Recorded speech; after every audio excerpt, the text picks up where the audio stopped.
This is a free recording by Cambridge Kutbas, etc. We hope you enjoy and benefit from the content. Also, please consider donating to the new Cambridge Mosque. Please visit cambridgemosqueismoving.org.uk.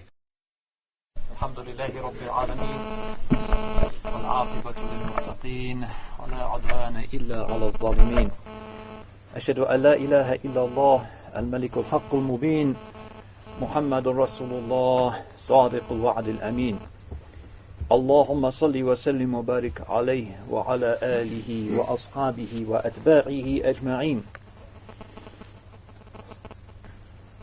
I'm going to say a few words about the more obvious aspect of the paradox that we all live with before we deal with any other paradox, which is that we are ourselves and yet we want to reach beyond ourselves. We want to understand ourselves, but what do we have to understand ourselves except ourselves?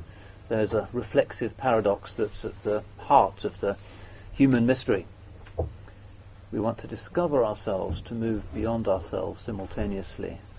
We want to go on a journey, but how can we leave the self behind if we are the self? Religion is telling us, leave it behind, depart from the nafs, travel onwards. Suluk, sunnah, sharia, all of these terms mean moving on. Tariqah means a way, going on, and yet how can we leave the self behind when we are the self? Something that the mind struggles with, but that the soul knows. There is a wisdom that is intrinsic to Bani Adam that sometimes we find it hard to put into words because nowadays words don't carry what they used to carry.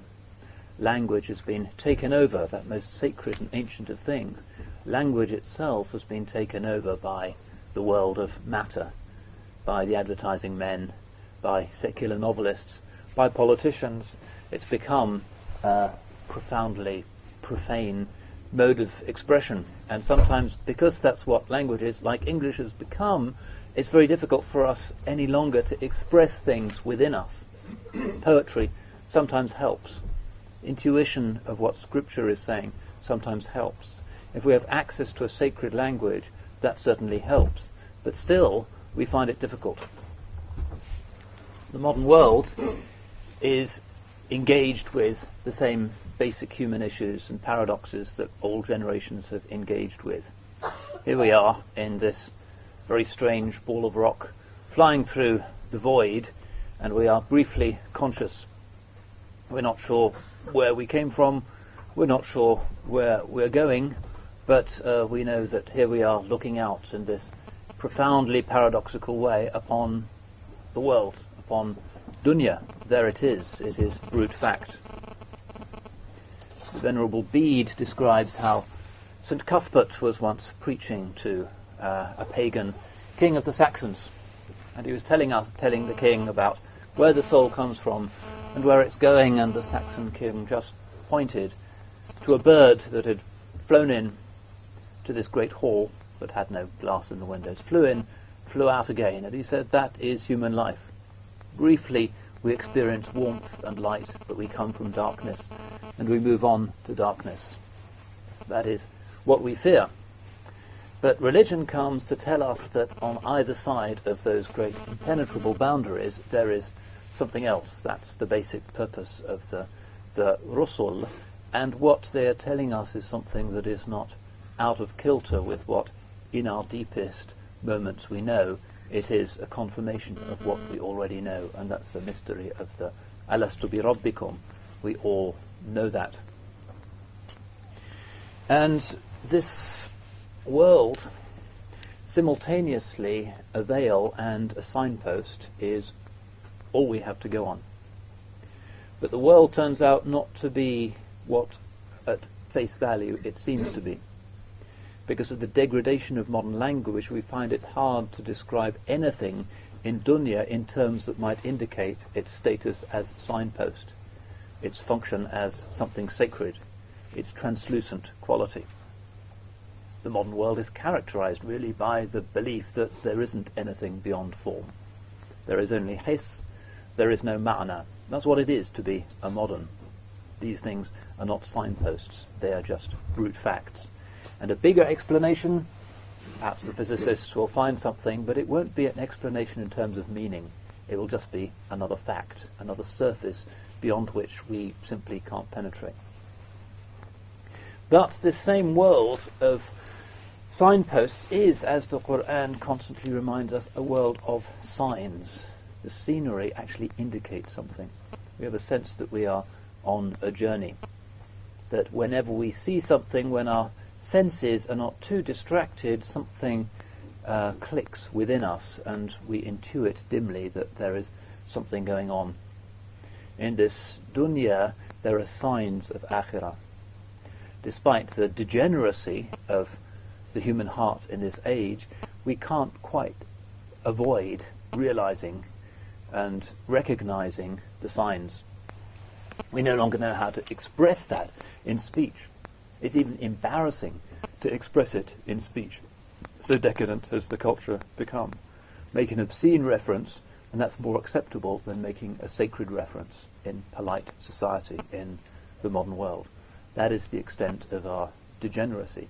But still people feel it. Still people have this awareness rooted in the depth of their being that actually this is not just scenery, this is a set of signs, and it awakens something that we know intuitively to be true. Human beings, as they look at the evidence which is around them, don't do so objectively. They do so on the basis of what they are familiar with and what makes them feel good about themselves. How you interpret the evidence of the senses, what you see, what you feel, what you hear, is not an objective thing. It depends on your formation, spiritual, moral, cultural formation. It depends on the stillness of your soul. It depends on your capacity for contemplation. It depends on your awareness of your own weaknesses and your own passions. It's not objective. Science is more complex than it was in the past. But the fact that there are physical explanations for the world out there, for the scenery, is nothing new. It goes back to the ancient Greeks and even beyond. The complexity of scientific explanations doesn't affect the fundamental argument about what the scenery might or might not mean. But if we reach for secular explanations, that is because of a certain way our souls nowadays are operating. A modern cast of the consciousness that is at ease with and is often egotistically gratified by a cynical and a superficial explanation, something that is deeply rooted in popular culture, in modern culture. We are allergic to an explanation that seems to reach deeper into the reality of things and deeper into our souls. Ego is the greatest veil, now as in the past. So before we can begin to make sense of the dunya that is out there, flying in through the window and soon to fly out through the other window and looking around and seeing what on earth is going on where we are, we have to know ourselves. We have to have a basic wisdom, otherwise we will not know how to process the information that is coming to us, and we will process it on the basis of ego, or anger, or cynicism, or pessimism, or whatever our prevalent state is. And the modern skepticism about spiritual realities is based on ego.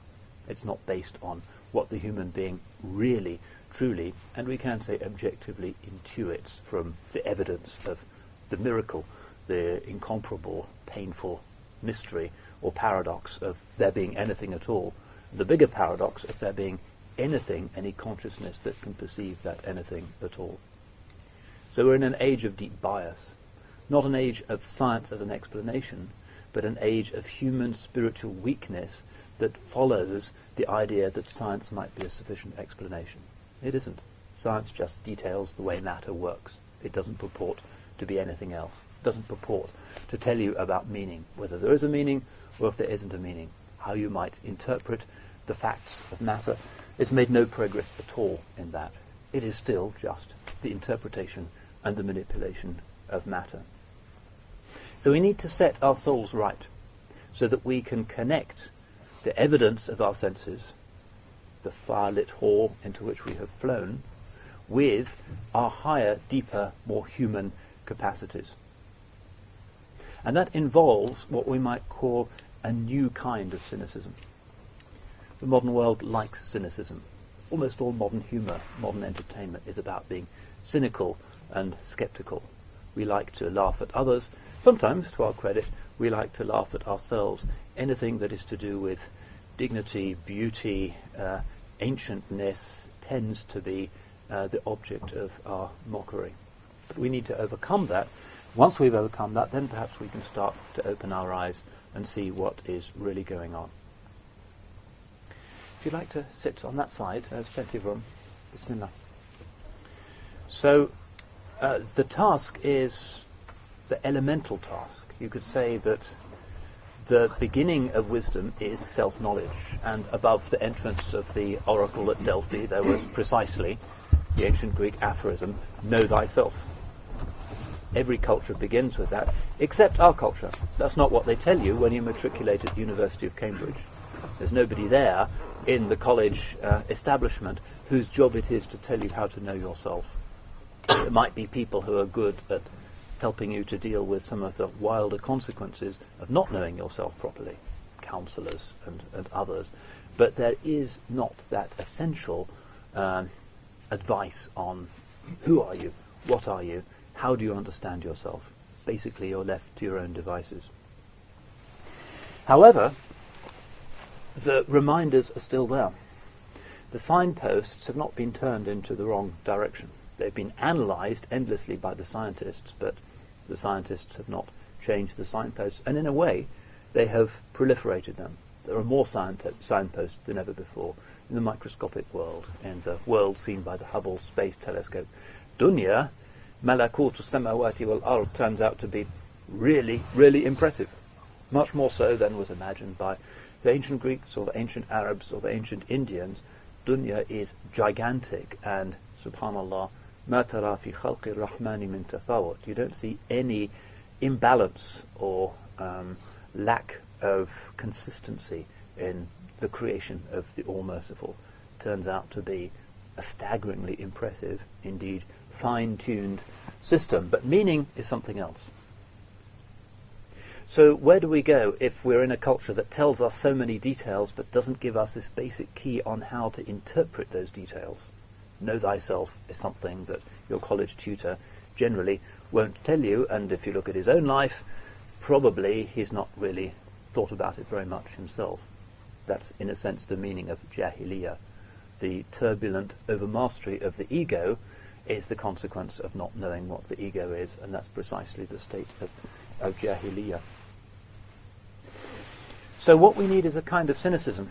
We need to look with a jaundiced eye on the basic pedagogic philosophy of this culture that gives us so many little bits and pieces, but does not give us the master signifier, that does not give us the ability to see beyond the picture generated by the totality of the pieces and to see what on earth might be going on. And as a result, everybody is stressed out. Everybody is agitated. Because however distracted we may be by the increasingly interesting and distracting entertainment industry, we can't quite get away from that fundamental sense of panic and amazement and incredulity that this thing is here at all. The idea that it might be here but there is no particular explanation is one that gives us extreme pain and extreme agitation. And the modern condition is about agitation. Look at its art. Look at its serious music, look at its serious poetry. It's about fragmentation, agitation and pain. Whether it's art or not is a matter of taste, but often it very brilliantly expresses that sense of pain. We know so much about the surface, but we know less than any earlier generation has ever done about what's beyond the surface, if any. It's a world of hiss and no ma'na. And actually we'd rather know a little bit about the form and know what it means than know this endless encyclopedic amount of knowledge about the form, but not have the slightest clue as to whether or not it might mean anything, or come from anywhere, or be going anywhere in particular.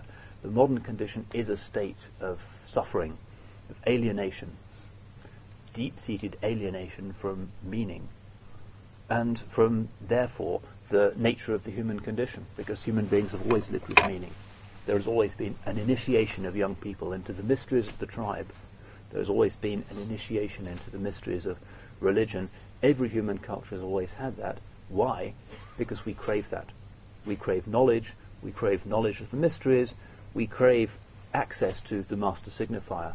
Otherwise, everything out there, whether it be the rainforest with the scary animals in it, or the traffic on King's Parade, or just the fact of being, is too painful really to contemplate. And hence we can never have moments of stillness because it's all too worrying. Let's turn on something, let's be distracted by some other time-wasting entertainment, because it's just a drag to be here and not have a clue where it's going, what it's all about. But the natural state of the human being, which is a percipient state, because one thing we know about ourselves is that we do perceive things, and not just form but also meaning. Unlike anything else in creation, we can conceive of abstractions. We can derive conclusions from evidence that is around us. We have a capacity to look at the painfully diverse fact of being, what the philosopher Heidegger called our Gelassenheit, or our thrownness, the fact that it's just there, the existential pain of there being something at all. And we have the ability to look into it and to look beyond it, which is where religion begins. And I mean here real religion rather than just the religion that is something inherited, something you do not to feel bad about yourself, something you do in order to feel superior to others. I mean real religion, which is about self-knowledge and the journey within.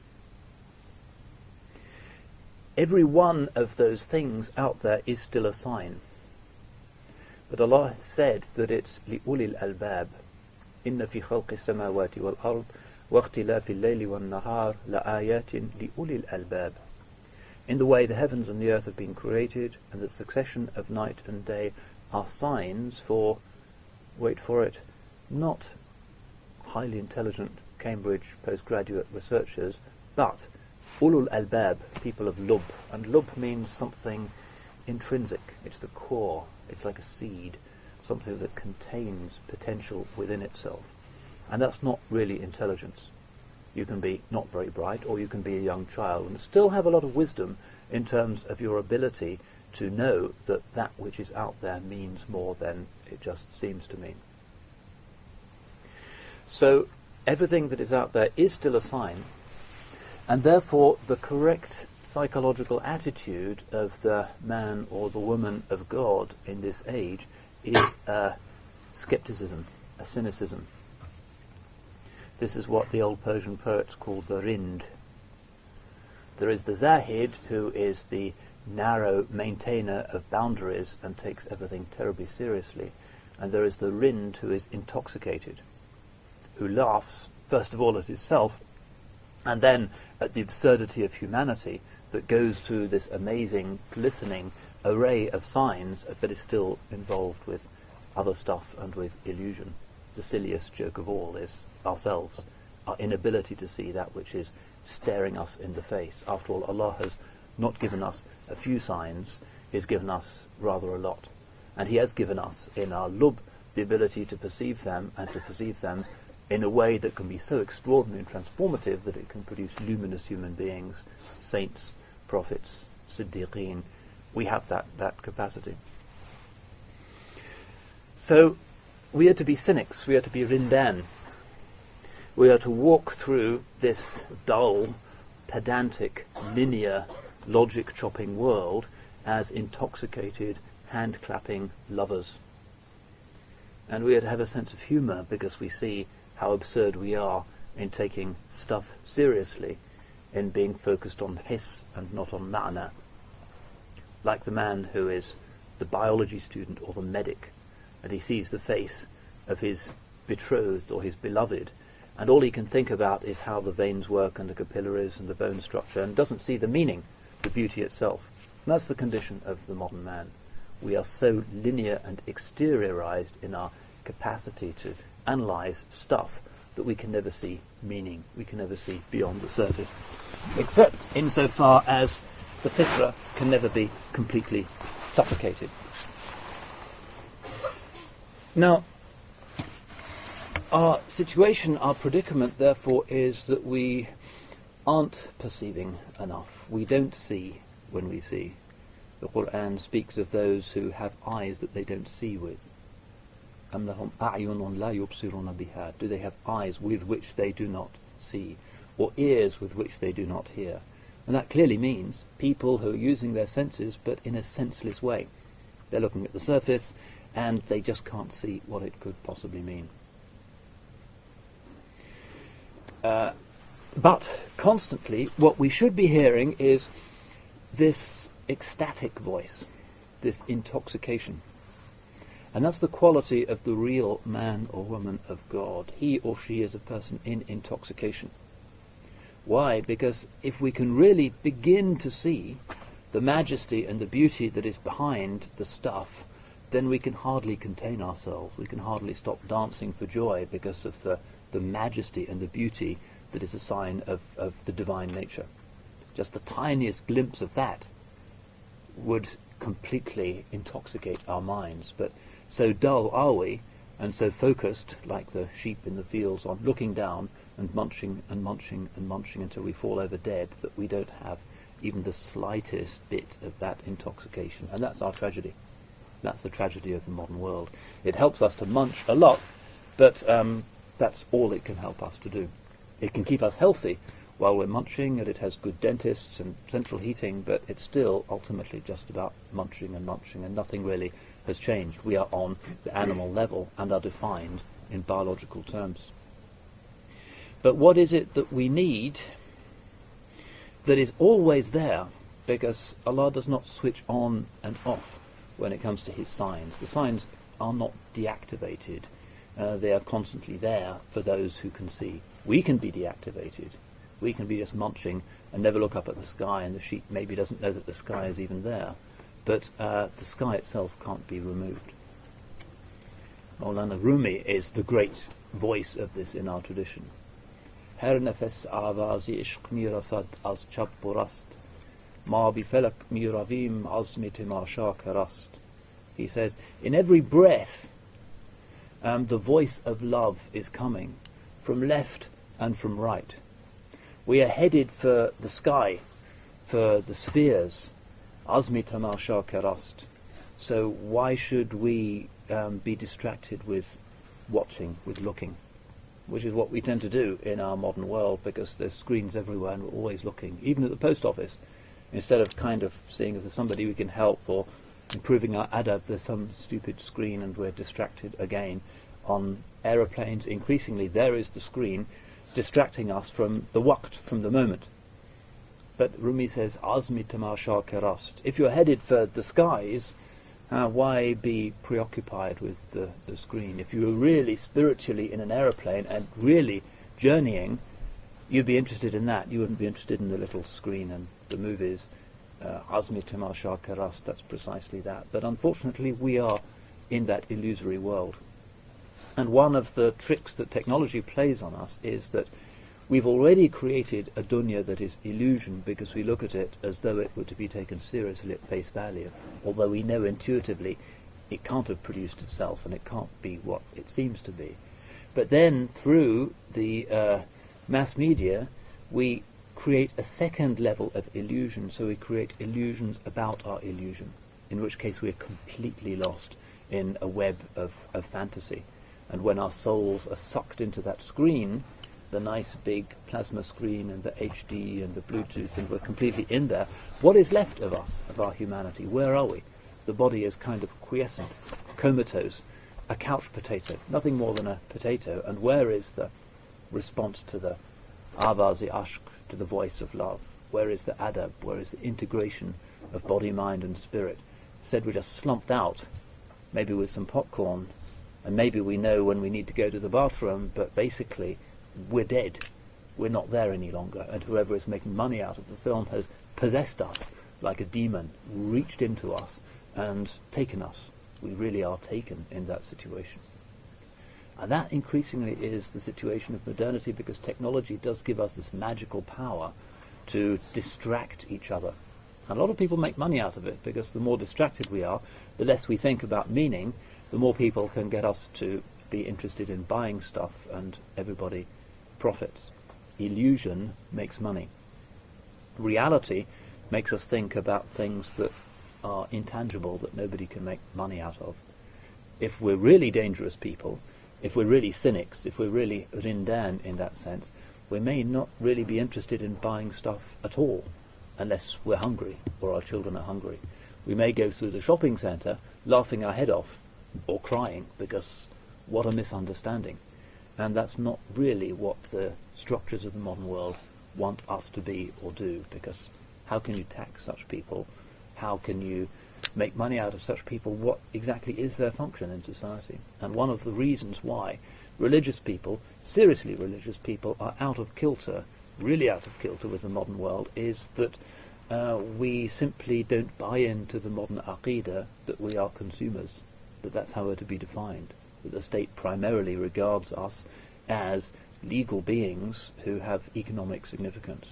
Instead we say, well, we're subjects of the state, but really, we're heading for the skies, and the modern world can't deal with that and collapses. It goes into a tailspin, confusion, because this is not the way anybody has talked here for several hundred years, ever since, who knows, William Blake, the Cambridge Platonist. You have to go back a long way beyond Victorian moralizing puritanical religion before you come to the real ishq, the real love, the real passion, and the amused cynicism about dunya that is the sign of real religion, rather than just nicely going through the motions and obeying distant commandments. So that has to be the condition of the modern believer, and I think it's important to think about this, because we know as Muslims that we are kind of increasingly stretched. On the one hand, we have to have a relationship with the modern reality. We have passports, bank accounts, we are part of the infrastructure of the material modern world. However, in terms of meaning, we're stretched in a very different direction, which is ultimately the direction, the noble image of ahsani taqweem, which is sketched out for us by the Qur'an. And we all feel that we're pulled in two dimensions, and that's not a very restful experience, to be pulled in two directions. It's not calm. So what we need is to figure out how we can turn that not into an experience of pain, but an experience of joy and gratitude and thankfulness, because there must be not only a sustainable way of staying religious in the crazy turbulence of the modern world, but also a way of staying happily and serenely religious. Why? Because the signs, Allah's signs in creation, the contemplation of which yields the miracle of faith, can only be contemplated properly if, as I said earlier, there is this calmness in our heart. If there aren't what the Chinese call monkey thoughts jumping around, distracting us, there has to be calm in the heart, and then the wisdom that is built into the subtlety of things in creation, the things that are latif, that are within the things that are kathif, the subtlety within what is thick and heavy, only then will it become apparent. So we have to have this. If Allah is to be authentically known, there must be the possibility, in a modern context, not just for going through the motions and being pious, but for having this inward love and this kind of ecstatic awareness of how things are, this delighted gratitude for the fact of existence and the fact of life and beauty and the instincts of the believer, the shukr and the joyful shukr of the person who has started to see how things are. Now, historically, we tried throughout our civilization to preserve that initial openness and instinctive delight that you see in, say, the relationship that the Sahaba had for each other, their lightness of being. And we have tried to do that through a whole range of mechanisms. As we urbanized and created the world's biggest cities, we did it through things like the guilds, the osnaf. So even though you were sitting in the bazaar in Damascus or Istanbul, and your job was to make copper plates for 50 years, and that's what you did, there was a way of sacralizing that so that everything became a form of dhikr. And that was the context of futuwa. The basic ethos of the guilds in urbanized Islam was the ethos of futuwa. And then in parallel with that was the ethos of tariqah, and they were closely interwoven but still distinct institutions. The guilds were not the same as the tariqah institution. And the function of tariqah was to operate as a kind of time machine, so that you could step into the zawiyah and you could see something of the akhlaq and the openness and the mutual love that you would have seen at the beginning of Islam, that you no longer saw in your local mosque because of the hassle and the decadence that had taken place.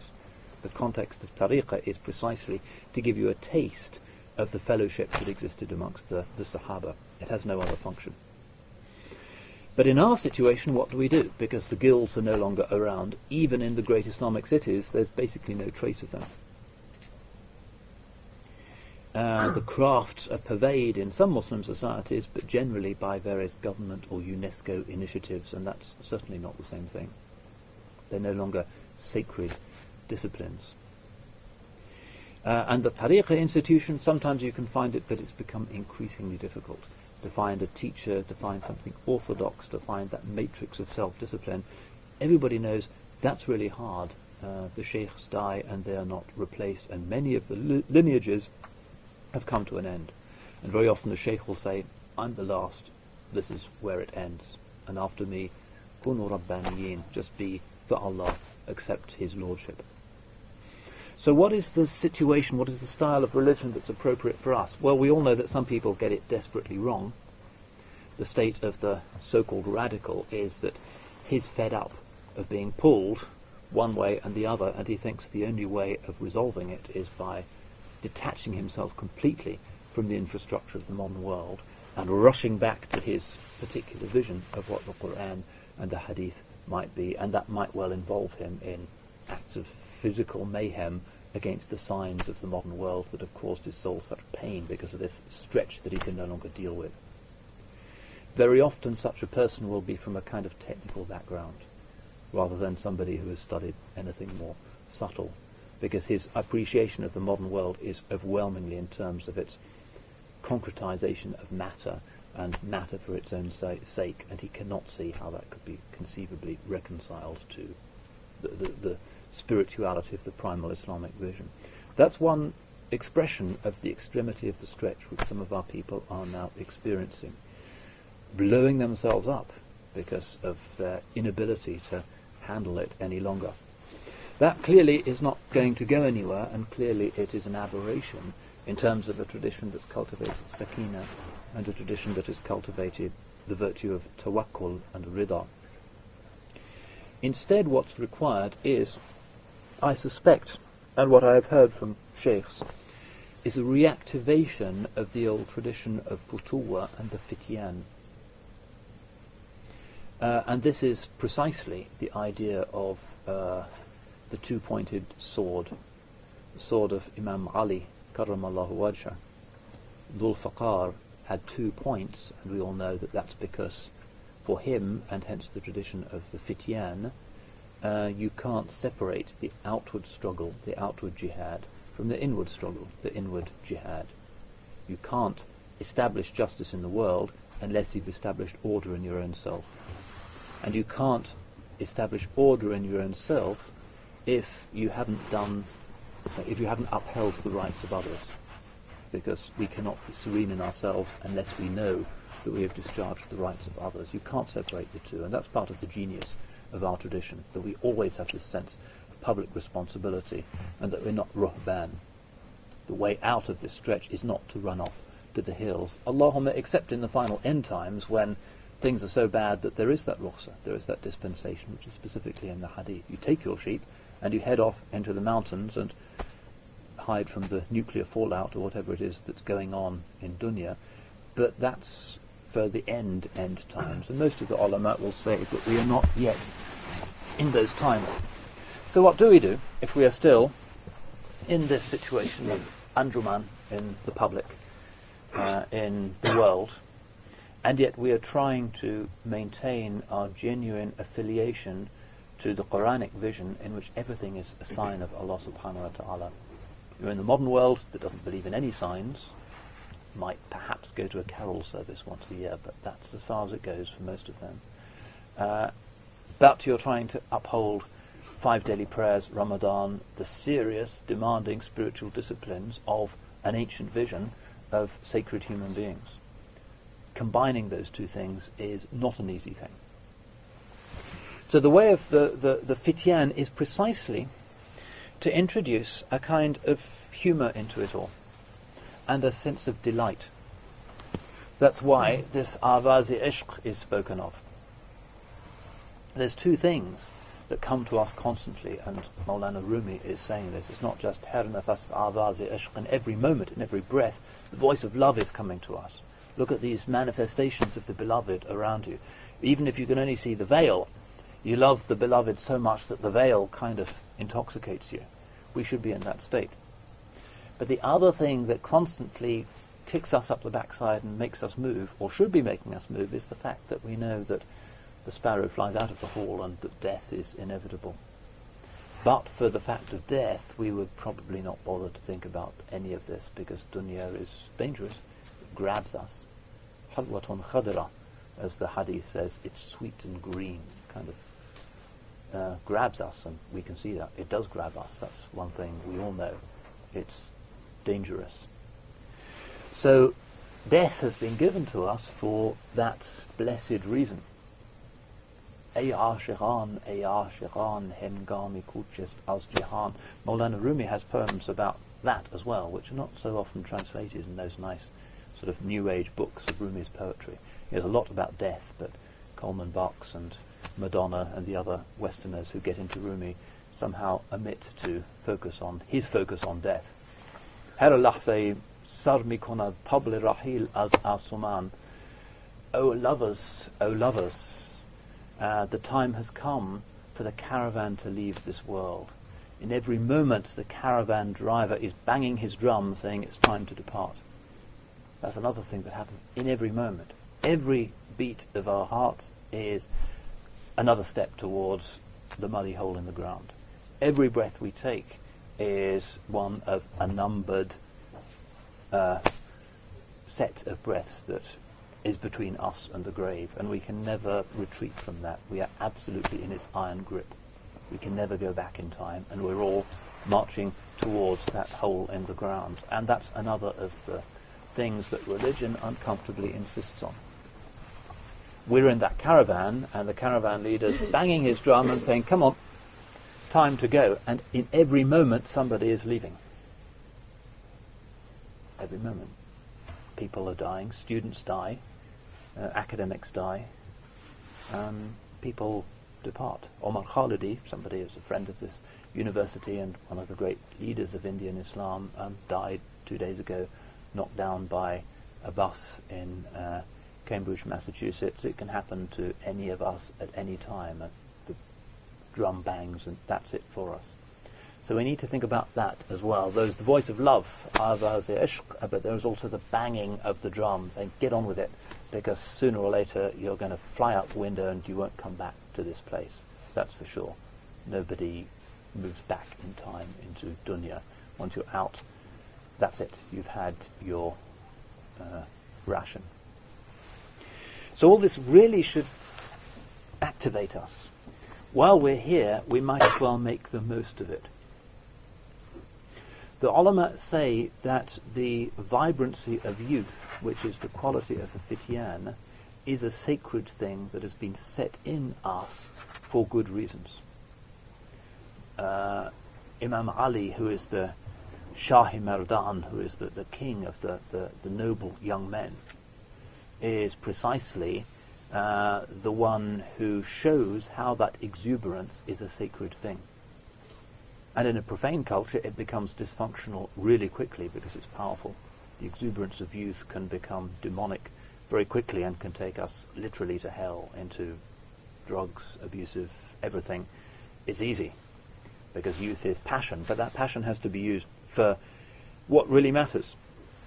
So we need to link this cynicism that we have about the claim that there is nothing beyond the surface, which is, when you think about it, absurd and intolerable and a lie and an arrogance, with the exuberance of youth, the cynicism and the light-footed exuberance of youth, the kingly state of youth, as Shakespeare put it, in order to become fityan, to achieve the maqam of khalwat dar anjuman, to be alone in the crowd, to look like everybody else, but to walk through Lion's Yard and just be kind of laughing. It's just silly stuff that comes and goes, and everybody hypnotised by it, but they don't know the clock is ticking, and they end up in that hole in the ground, but still, this is all they have to do. Tragic, but really funny at the same time. There's a kind of comedy about the human running after passions that's amusing, like little animals, puppies chasing after something trivial. It's silly, but amusing. That's the condition that we have to be in this state of futuwa. Aware of where we're going and aware of the joy and the gratuitousness of our condition. So, and this is Quranic. The idea of futuwa is from the Quran. The word fitya or fityan appears in the Quran. إِذْ أَوَى الْفِتْيَةُ إِلَى الْكَهْفِ. Remember the 7 sleepers, they were young. إِذْ أَوَى الْفِتْيَةُ إِلَى الْكَهْفِ فَقَالُوا رَبَّنَا آتِنَا مِن لَدُنْكَ رَحْمَةً وَهَيِّئْ لَنَا مِنْ أَمْرِنَا رَشَدًا, which is the dua of the feta, of the chivalrous young man who is joyful in his detachment and his amused cynicism about silly stuff. The one who has the nobility of youth about him. This is his dua. رَبَّنَا آتِنَا مِن لَدُنْكَ رَحْمَةً وَهَيِّئْ لَنَا مِنْ أَمْرِنَا رَشَدًا. Give us from your presence mercy and grace, and give us guidance. Nowadays we would say boundaries in the things that we do. So the Ahl al-Kahf, what is it about them? They go into the cave, and that's a strange thing to do. They're fleeing from the persecution and they sleep, and the cave doesn't seem to be leading anywhere, but they trust in Allah subhanahu wa ta'ala, and they sleep, and Allah subhanahu wa ta'ala saves them. And they're still young when everybody else is dry bones.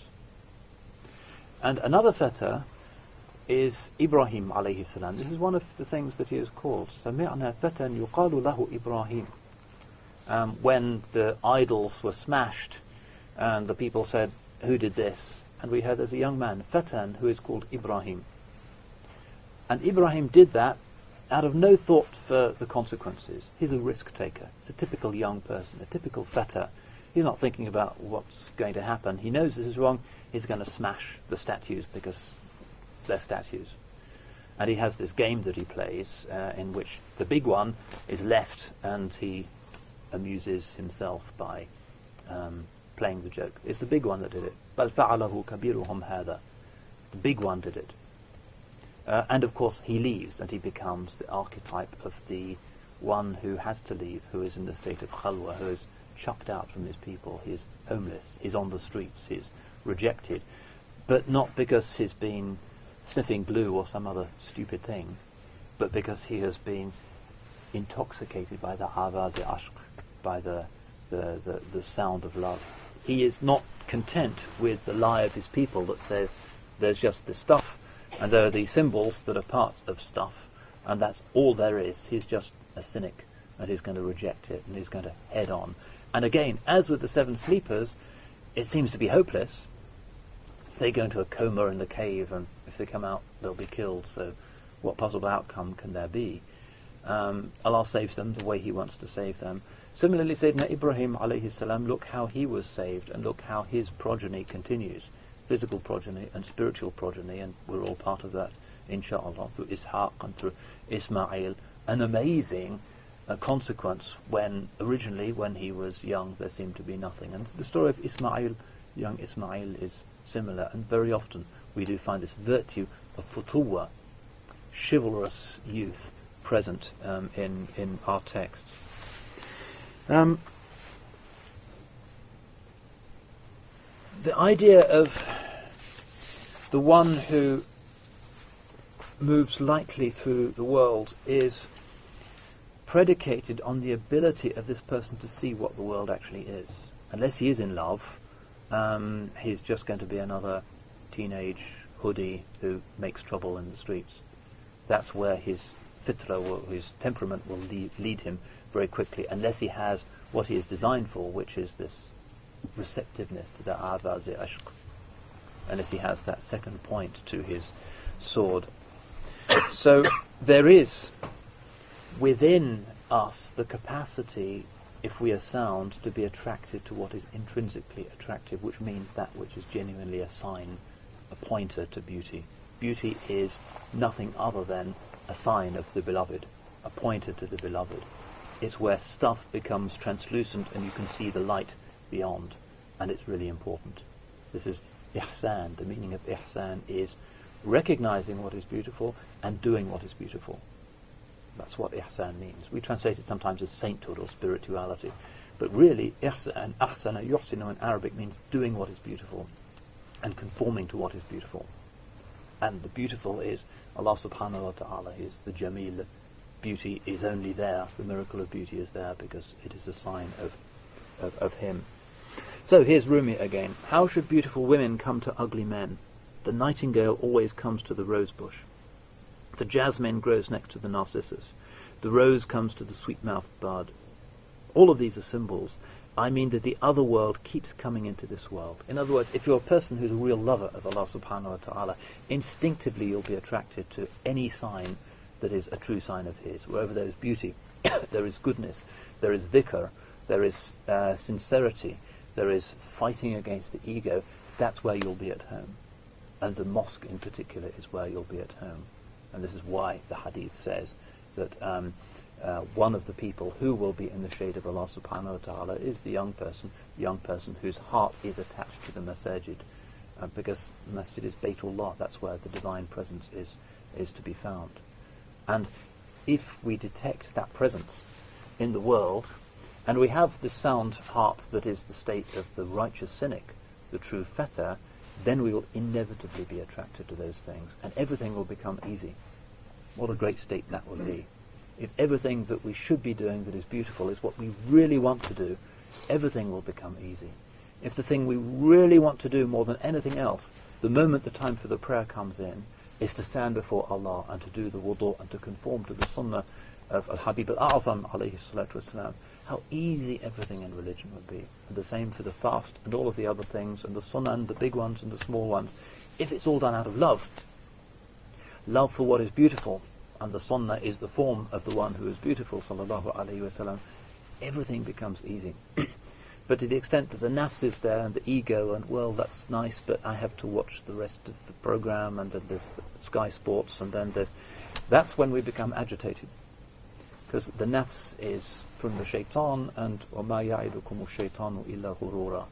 The devil promises you only promises that turn out to be tricks. Promises you happiness by watching the rest of the movie, but actually, if you'd done the prayer, then done something good, you would have been more at ease with yourself. But again and again, we fall prey to the same silly old tricks, and the ego is very good at playing that silly trick. If we thought about it for a moment, we would realize it's actually not in our interest to become agitated, to become guilty about doing stuff that we shouldn't be doing, but still we get dragged into it because the nafs is powerful, because, as I said, dunya is powerful. So what he's saying is, what is beautiful is magnetized by what is beautiful, and very often Rumi uses this idea of the magnet. Like the Kaaba is a magnet, it pulls in that which is pure. So how should beautiful women come to ugly men? The nightingale always comes to the rose bush, etc., etc. All of these are symbols. I mean that the other world keeps coming into this world, and that's the mystery. This world is alamihak, it's just made of stuff, it's soil, mud, and yet within it we can detect something that is from Gauhar-e-Pak, from the world of pure essences. Alamihak as kuja, Gauhar-e-Pak as kuja. These two things that seem to be opposites, that which is of beauty and infinity, intermingles somehow with that which is just mud and muck.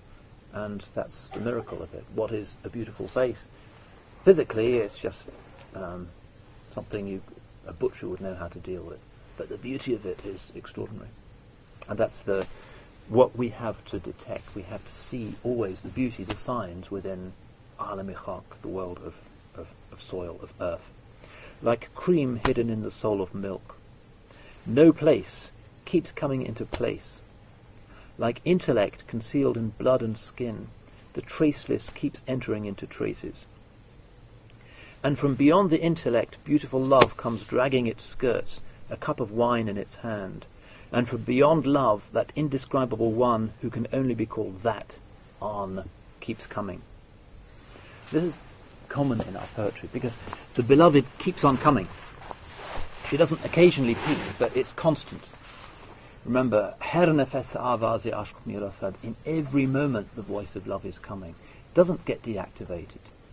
It's true that there are certain times and certain places where the translucency is clearer. But it's always present. The light is always there. It's never switched off. And hence, any moment is a possible moment for tawbah and for opening our eyes and for waking up and actually switching off all of the iPods and the other stuff that's killing us and being alert to what we are as abna al-waqt, as sons of the miraculous, unique, infinitely precious, irreplaceable moment that will never be given again. This is waking up. This is escaping from khabi ghaflat, the sleep of heedlessness. Oyan ey gözlerim, wake my eyes. Uykudan oyan, wake from your sleep. This is again constant in our literature because we have these two things. Remember, these two impulses that are constant. The one which is the voice of love, which is always coming to us and always troubling us if we give it the slightest opportunity. And the other is the fact of death, which we try not to think about more than we possibly can, but we know it's there. And those two things should be motivating us, the carrot and the stick. So he also says this is Rumi again, in man there is a love, a pain, an itch, and a desire such that if 100,000 worlds were to become his property, he would still gain no rest or ease. In other words, he's a multi-billionaire. He owns the world, but he's still anxious because he hasn't figured it out. He doesn't know what it all means, where he's coming from, where he's going, what's behind this unbearable paradox of being. He has this itch. He's agitated. He can't sit still. These people occupy themselves thoroughly with every kind of craft, skill and position.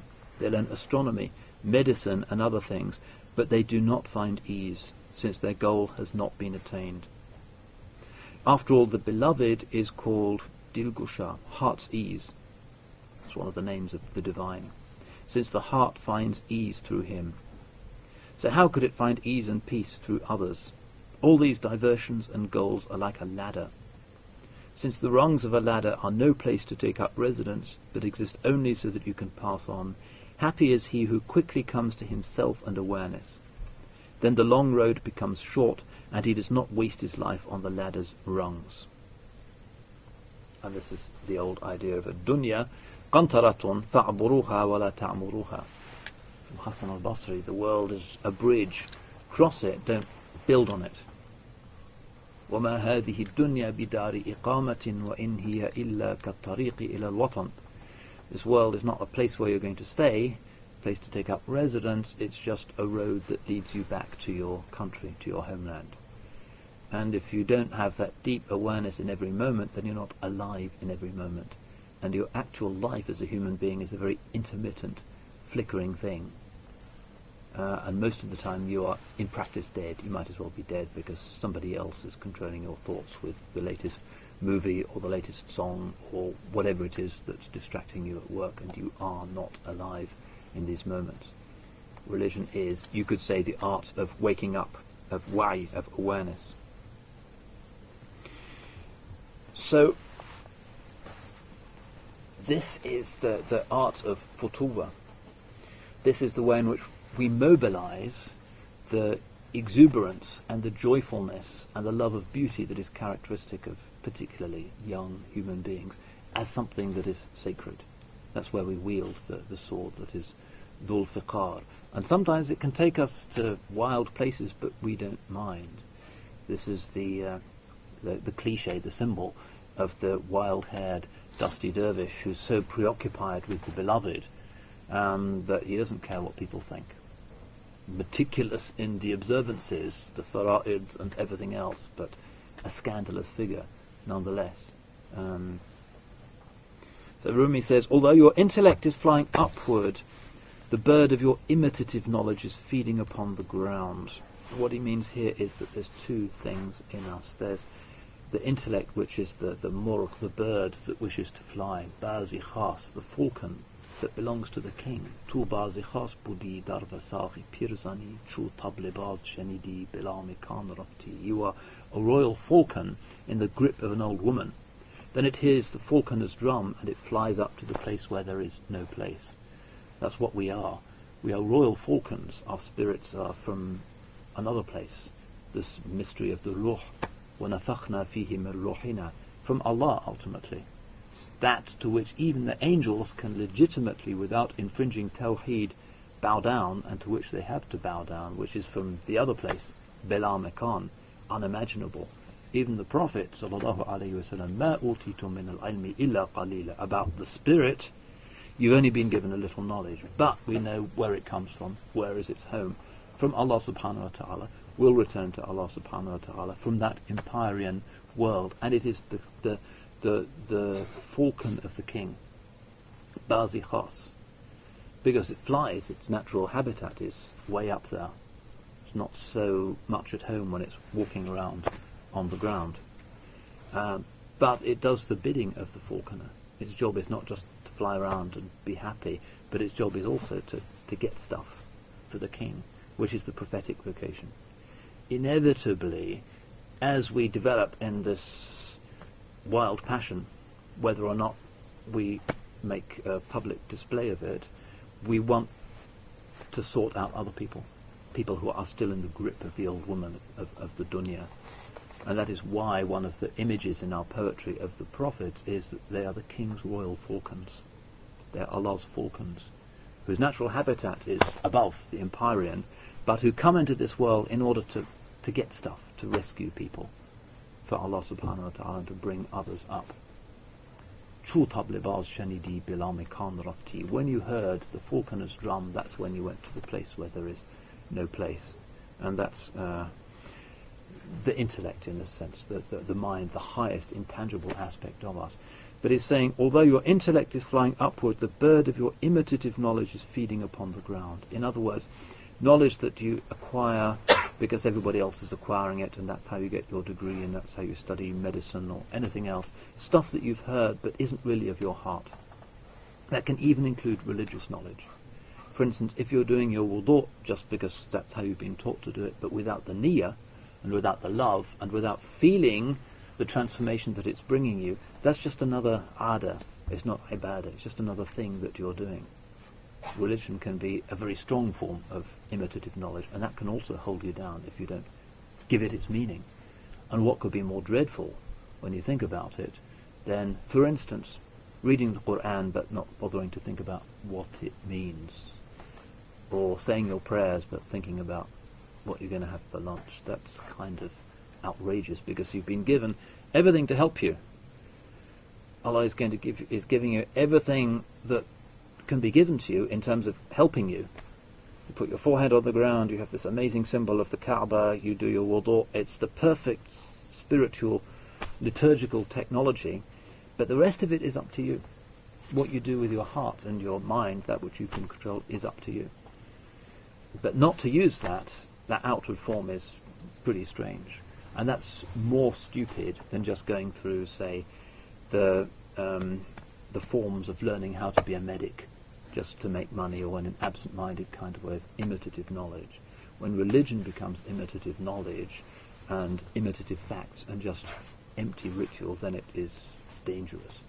You still have to do it, but if it's empty, if it's a glass without the wine in it, it's not performing its proper function. So, although your intellect is flying upwards, the bird of your imitative knowledge is feeding upon the ground. Imitative knowledge is the bane of our spirit. It is a borrowed thing, and we are complacently saying it is ours. So I've learned all of this medicine, but actually it's not ours, not from us. Somebody else has written the textbooks and discussed that stuff. It's not intrinsic to us. It only becomes part of us when we genuinely know what it is and we're using it for some purpose that is in keeping with our general sense of who we are and what we want to do. That's when we appropriate it.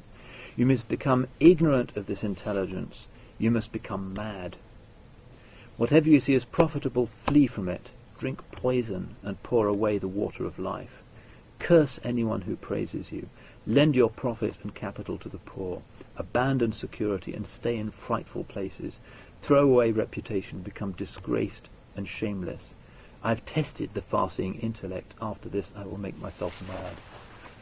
And these are strong words, but in a sense, the person who is in the grip of this love, who has it burning in his heart, and who actually therefore is alive and awake and living his life, is completely insane from the point of view of the material world, because he's in love with a beloved that is just a story, doesn't exist. And poor thing, what a tragedy to be in love with a woman who doesn't exist. From the point of view of dunya, that's a wrong situation to be in. But from the point of view of the beloved who has seen, the lover who has seen, because the perception of the ayat is a real perception, it's not just some intuition of some other reality, it's a real perception of aspects of the divine qualities.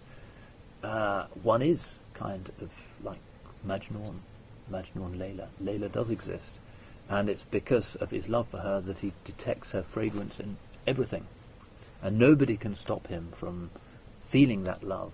And his family, if you've read the story of Layla and Majnun, his family really want him to stop thinking about Layla and always wandering around reciting these poems about Layla when he should be studying or whatever it is they want him to do.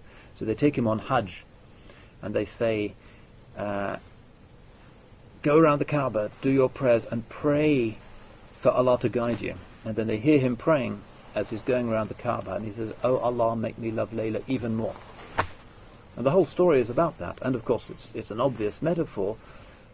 That's what we are for. We exist in order to love our Creator, to be in harmony with the way things are, to know meaning, and not to be terribly, tragically trapped in this desert of forms. And that is real sanity. The one who seems mad from the perspective of dunya is the one who is intrinsically sane, because he's seen the beloved, he knows how it is. He's using himself in his deepest being in an appropriate way. Everything else is abusive. So I have tested the far-seeing intellect. After this I will make myself mad. And that's how we are to be. But the next stage is, it's difficult. It's difficult to see these signs, and we often mess up. The process is not one of figuring things out, although intelligence does help. The process is one of knowing oneself, activating what is within, and we need help with that. And the help comes from none other than Allah subhanahu wa ta'ala. This ashkyol, or this path of love, is based on not progress that we make, but Allah subhanahu wa ta'ala bringing us to Him.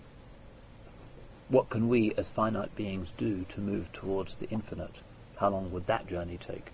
But the infinite, who is capable of everything, can bring us to Him, because that's within His qudra.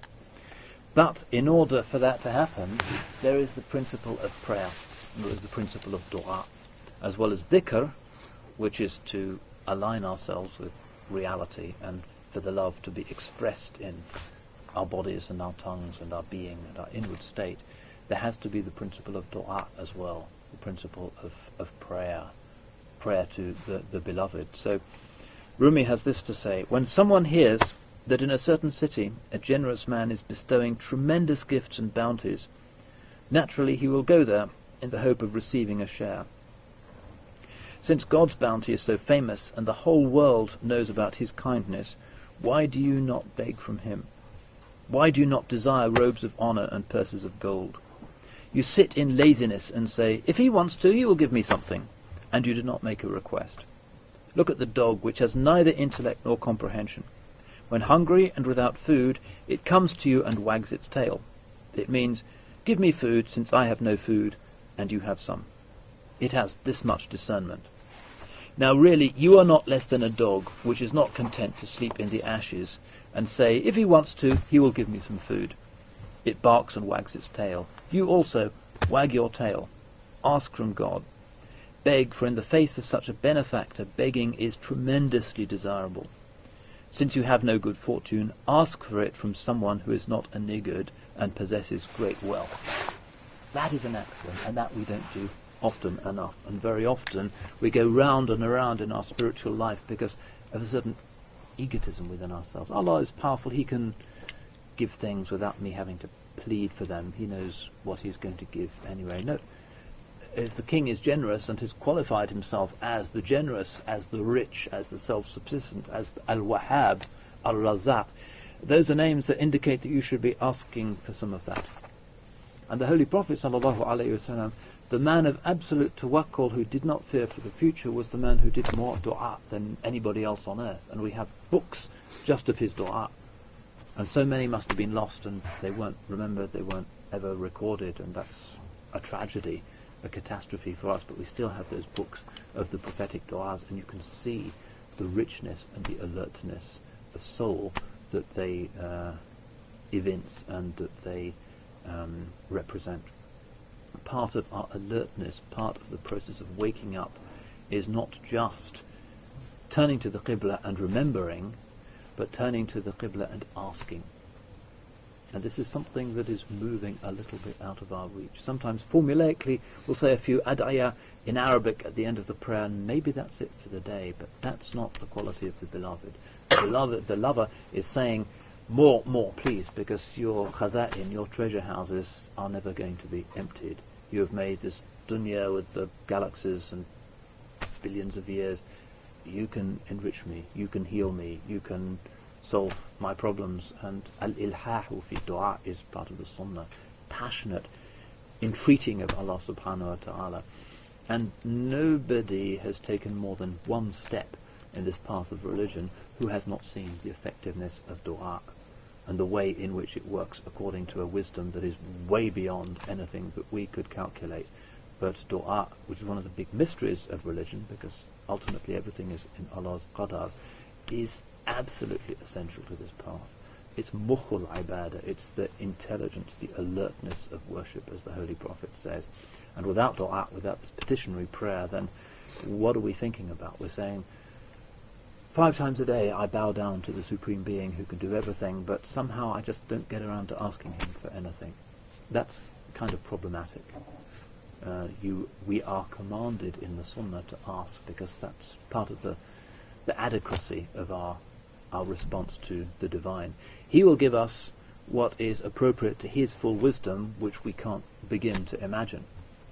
It's not like asking somebody who is human and calculating, did I get what I asked for or not? Like my son wants something for Eid and he gets something not quite the same, and he calculates the difference. When you're dealing with the infinite subhanahu wa ta'ala, you don't know his mind and you don't know what's going on, but the dua itself is the gift, in a sense. And he will protect you from things that you never even knew about, and extraordinary things can happen through this practice of real dua, but it has to be sincere. Just letting the tongue dance around, Rabbana atina fid dunya hasana, that's just maybe you're exercising the muscles in your tongue. There's nothing else in it for you. Heart has to be making the prayer. And that's part of, again, being an alert and conscious and humble believer. So, to get back to the underlying point, the attitude that we need in this rather glum period in human history, when everybody is anxious and stressed and there are environmental worries and the economy is melting down and there's a clash of civilizations and things aren't looking terribly good, and everybody is looking for meaning, is to be this ecstatic, tramp-like wanderer, to be the salamander. The salamander is a mythical animal that can pass through fire without being touched or influenced by it, and we need to be salamanders in the modern world. We need to move through the furnace of dunya obsession and just to be kind of amused, and never to forget Allah subhanahu wa ta'ala for an instant. To go through those great cathedrals of dunya, the big shopping malls that get bigger and bigger and wilder and more sparkling and interesting as each year goes by, and who knows where it'll end up, because it is getting more powerful, and just constantly, uninterruptedly to be saying Alhamdulillah wa shukrulillah, hasbunallah wa ni'mal wakil, to have our hearts absolutely full with gratitude to the Mun'im, the one who bestows everything, and who, if he wished, could in less than an instant take all of that stuff away. It's just a manifestation of his infinite ghina. It has no being other than in his being. So we need to be intoxicated people. We need to get away from the idea that, well, we're just kind of muddling along as traditional believers in a world that's going ahead, and recognize that the world is, from the perspective of all traditional humanity, 99% of the history of our species, catastrophically misguided.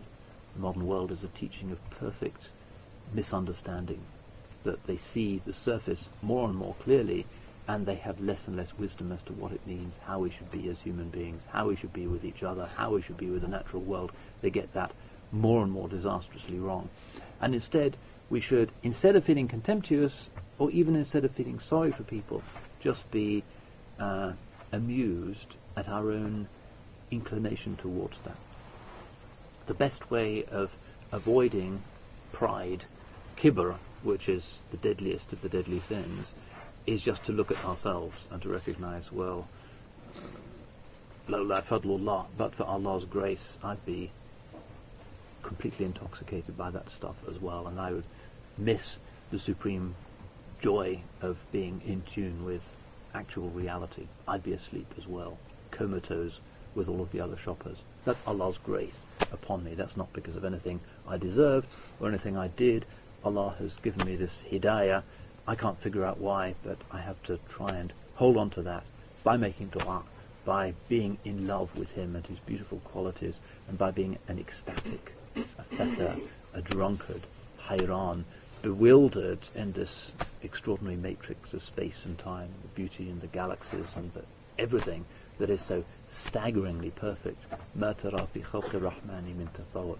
We have to be heroes, we have to be wanderers of faith, we have to be like Sayyidina Ibrahim alayhi salam, the young man who went out fearlessly for the sake of Tawheed and for the love that he had for Allah subhanahu wa ta'ala in his heart.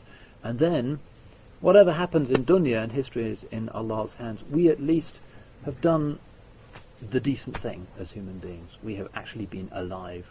We have had the strength of will to demagnetize the powerful forces of dunya in our time, and we are free.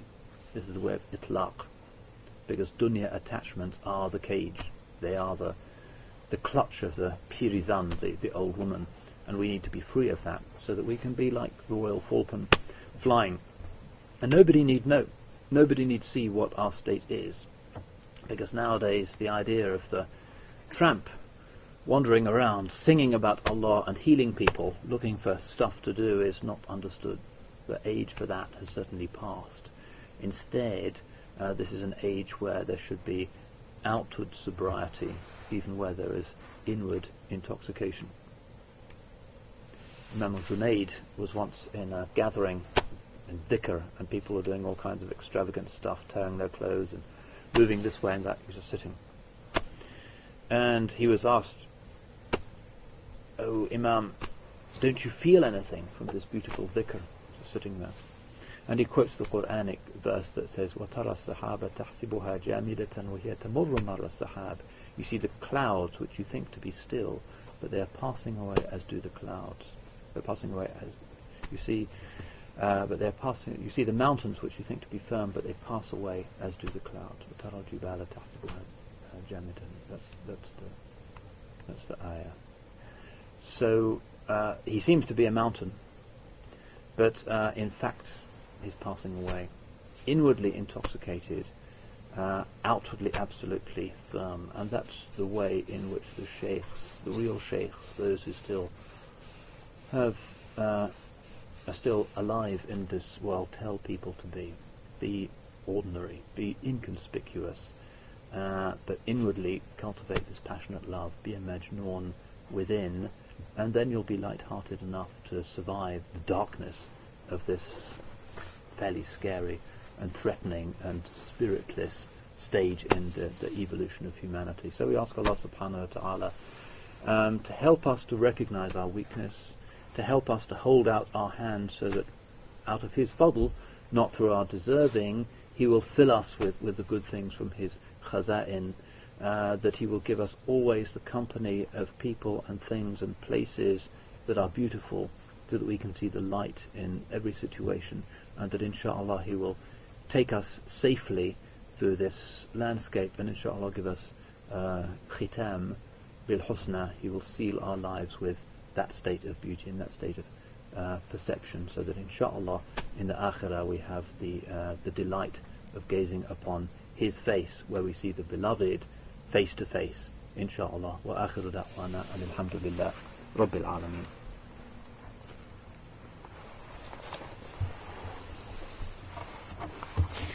How are we doing for time? 20 past. 20 past. Oh gosh. Questions, anyone? Do people want questions, or have they had enough? Yeah. Can we sit up? Pronouns. You use the word us a lot. More than a couple of times you also use the word them, or its cognate. So I was wondering if you could elaborate on that. Them. And also related to the line you draw between cynicism of ideas and cynicism of people. Cynicism of ideas and cynicism of people. Well, one has to differentiate between ideas and the people that hold them, just as one has to differentiate, although it's more difficult, between actions and the people that carry them out. And sometimes it's difficult to make that distinction, because we are in a sense what we intend to do. Sometimes people say, love the sinner but hate the sin, and that's not ever quite possible, because people sin insofar as they intend to do something sinful, and that intention is in a sense what they are. That is the person, particularly if it's something that they do recurrently. So to say Stalin was probably a great guy but I don't like the massacres is not coherent. We can't just be detached from our actions in that simplistic way. But tell me again about your point about pronouns. Well, let's say the word us and the word them is related to that second one. Define the opposition. The opposition? Between us and them. As you put the word us a lot. The opposition, you mean in terms of the Muslims and everyone else? Well, I don't know. I mean, let's say you use both words and then advise that there is an us and there is a them. Well, the Quran says that the living and the dead are not equal, and the Hadith says the difference between those who remember their Lord and those who don't is kal ahya'i wal amwat, like the living and the dead. There isn't an equivalence between people who see meaning in everything and people who are just looking at stuff and manipulating stuff. They are two different types of humanity. The modern world has produced a different sort of human being. In earlier generations, overwhelmingly, people had the sense that there was meaning, that there was life after death, that there was a higher purpose. Nowadays, increasing numbers of people live without that and seem to be quite calm with the fact that they're living without that all. I think deep down there's a certain panic. So, yeah, you can speak in terms of us and them. It's not always coterminous with the boundary between Islam and unbelief, because there are people who are trying to retain some sort of connection to traditional wisdom in other religions, and in certain branches of Eastern Orthodox Christianity will find people who have some of the same issues that we have. But globally it's probably the case that the people who are most firmly trying to maintain a traditional sacred lifestyle is, generally speaking, the Muslim world. There are exceptions, of course. Anyone else? Yeah, lady at the back.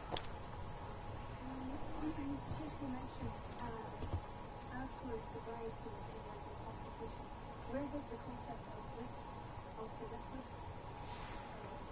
come to? Yeah, good question. Zuhud means doing without, not being interested in the stuff that's in the shops, just taking what you actually need. That should be the state of the believer anyway. And to the extent that we have this love for the celestial, we're not going to be so interested in that stuff anyway.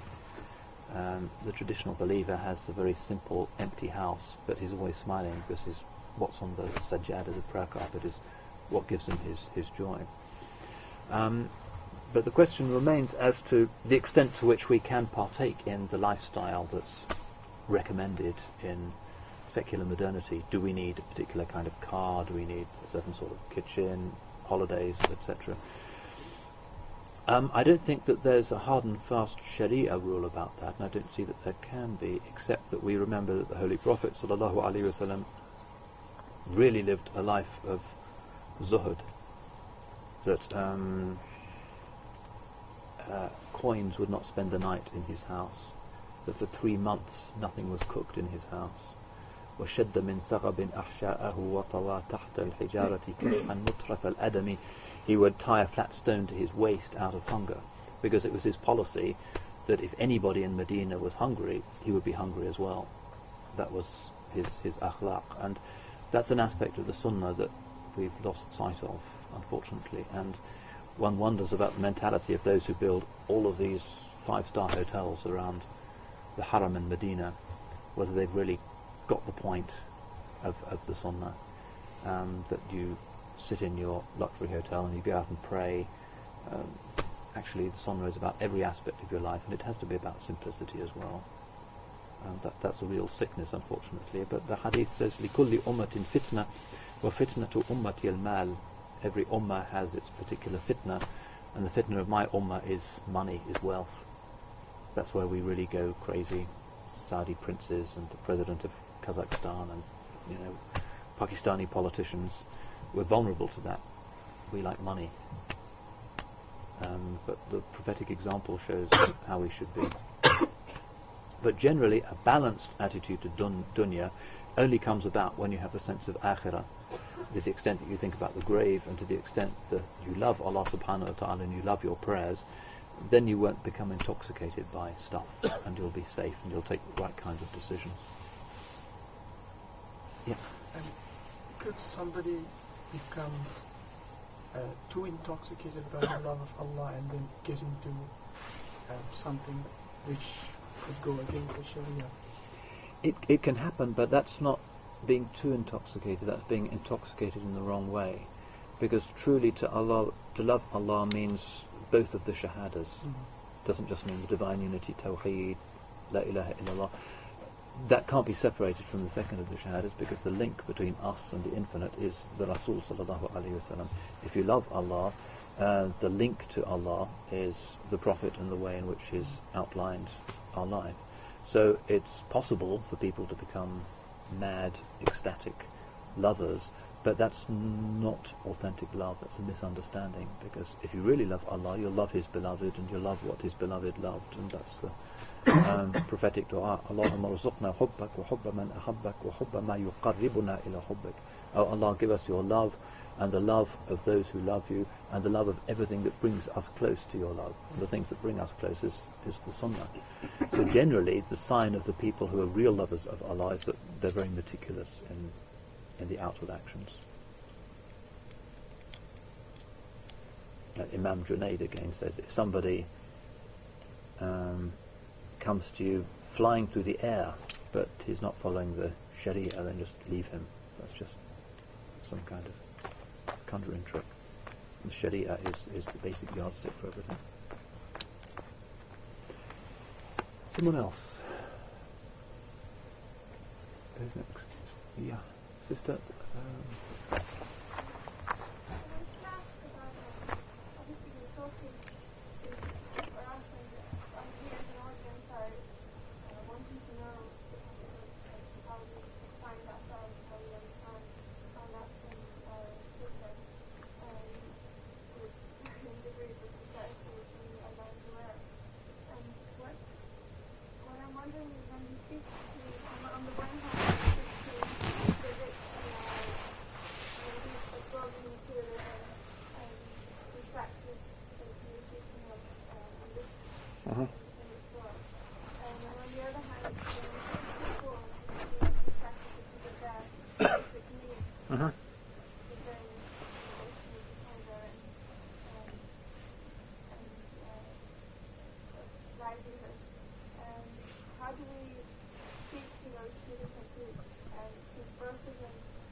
conscious means of hearing about spirituality?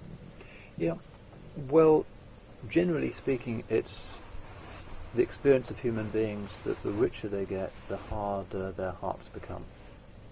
There can be exceptions, and some of the Sahaba, Sayyidina Uthman, are examples of that exception. And people came to the Holy Prophet, some of the poor came to the Prophet and said, ذهب أهل الدثور بالأجور يصلون كما نصلي ويتصدقون ولا نتصدق. The rich people have got all of the rewards because they pray as much as we do, and they give sadaqah and we can't. And he says, ذلك فضل الله يؤتيه من يشاء. That's Allah's grace He gives to whomever He wills. But generally speaking, richness, wealth is dangerous, and the number of lottery winners who get divorced within 5 years is apparently way above the national average. It just puts pressures on people and makes them selfish and hard-hearted and avaricious and fearful. And, it's a difficult state. But poverty also can be a veil, and that's why we distinguish between what's called faqr ittirari and faqr ikhtiyari, compelled poverty and voluntary poverty. The Prophet's poverty was chosen. It wasn't imposed on him. Stuff would come in, and sadaqah and all kinds of... He could have taken that, but he didn't. He chose a life of poverty. People who don't choose poverty are in that state sometimes can feel that they're under an incredible burden. They feel that Allah's generosity has passed them by, and spiritually that can be a difficult state, although it can be transformed through a lot of ibadah into something more positive. But there's the hadith that says, لو كان الفقر رجلا لقتلته. If poverty were a man, I would kill him, because of the consequences that extreme poverty can have in terms of forcing people into begging, into stealing, into stuff that they can do, a certain kind of despair or sense of hopelessness. So, yeah, we make that distinction between voluntary and imposed poverty. Someone else? Yeah. You mentioned how by the and the fact that it needs to be curtailed at the same time. How do you know how far our boundaries are in order to know?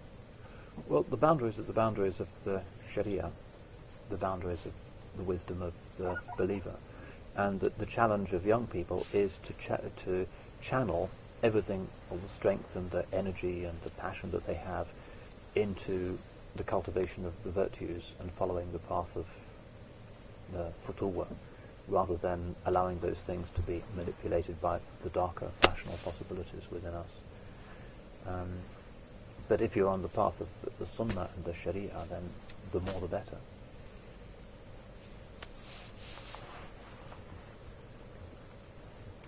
One more question, perhaps? People are looking very somber. Yeah. So, I was wondering, what of your talk is about the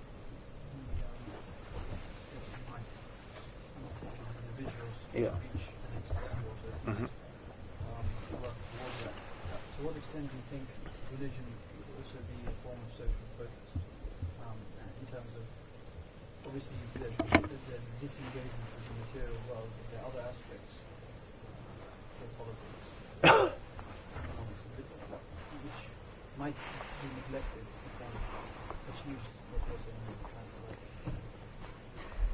well, there can be a danger, but a sound religious life always manifests itself in concern for others, because one is angered or saddened at the absence of ihsan, where there isn't beauty, where there's ugliness, one is disturbed. So if you see injustices in the world, or the poor not being cared for, or the sick not being looked after, the person who is passionately in love with Allah will be the person who is most concerned to try and put those things right, because it's an expression of his love for Allah. And that's the prophetic way, because the real miracle of the Mi'raj is the Holy Prophet sallallahu alaihi wasallam.